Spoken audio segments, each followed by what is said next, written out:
PhD profile নিয়ে আমরা কিভাবে কাজ করি। যখন একজন ক্লায়েন্ট আমাদের সাথে যোগাযোগ করেন, তার পিএইচডি প্রোফাইল নিয়ে কথা বলেন আমাদের সঙ্গে, আমরা ফার্স্ট অফ অল জানার ট্রাই করি তার প্রোফাইলে রিসার্চ এরিয়ায় কতটুকু বিল্ড আপ আছে। তো আমরা যখন জানতে পারি যে বাংলাদেশের স্টুডেন্টের ম্যাক্সিমাম স্টুডেন্ট যারা বাংলাদেশ থেকে পড়াশোনা করেছেন, স্টুডেন্ট বা বর্তমানে প্রফেশনালি বিভিন্ন জব সেক্টরে আছেন, তো বাংলাদেশের এডুকেশন সিস্টেম যেহেতু রিসার্চ বেস না, সুতরাং কারোরই রিসার্চ প্রোফাইল ওইভাবে স্ট্রং না।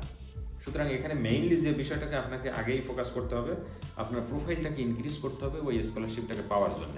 কারণ ইন্টারন্যাশনাল একটা স্কলারশিপ পাইতে হলে প্রফেসরের কাছে যদি আপনার নিজের প্রোফাইলটাকে আপনি যখন পাঠাবেন, প্রফেসর আগে দেখবে যে ওনার রিসার্চের সাথে আপনার রিসার্চ কতটুকু মিল আছে।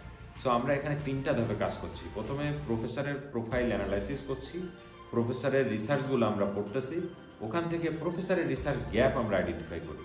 প্রফেসরের রিসার্চ গ্যাপ আইডেন্টিফাই করার পরে ওনার গ্যাপের সাথে আপনার প্রোফাইল কোথায় ম্যাচ করে সেইটা আমরা জানার ট্রাই করছি। যদি প্রোফাইল আপনার প্রোফাইল ও প্রফেসরের প্রোফাইলের রিসার্চ গ্যাপের সাথে ম্যাচ করে, তখন আপনার রিসার্চটা ডেভেলপ করি ওই গ্যাপের সাথে কানেকশন করে।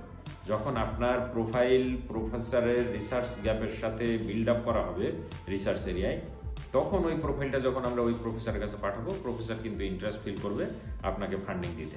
সুতরাং এখানে একটা লম্বা সময় নিয়ে আমাদের সাথে কাজ করতে হবে। আগে প্রফেসর খুঁজতে হবে, ওনার রিসার্চ গ্যাপ আইডেন্টিফাই করতে হবে, আপনাকে ওই গ্যাপের সাথে ম্যাচ করে প্রোফাইল বিল্ড আপ করতে হবে, তারপর ওই প্রফেসরের কাছে যেতে হবে। তাহলে দেখবেন প্রফেসর আপনাকে ফান্ডিং দিবে। যখন আমরা এই প্রসেসের মধ্য দিয়ে কাজ করব, শুধুমাত্র তখনই আপনি ফান্ডিং পাওয়ার জন্য নিজেকে উপযুক্ত বলতে পারবেন। সো আমরা বিভিন্ন প্রসেসের মাধ্যমে যেহেতু কাজ করছি, আমাদের সাথে বসেন, আপনার প্রোফাইল অ্যানালাইসিস করেন, তারপর সেই বেসিসে আমরা নেক্সট স্টেপগুলোতে কাজ করব। আরও বিস্তারিত জানতে আমাদের অফিসে আসেন, আমাদের সাথে বসে বিস্তারিত আলাপ করুন।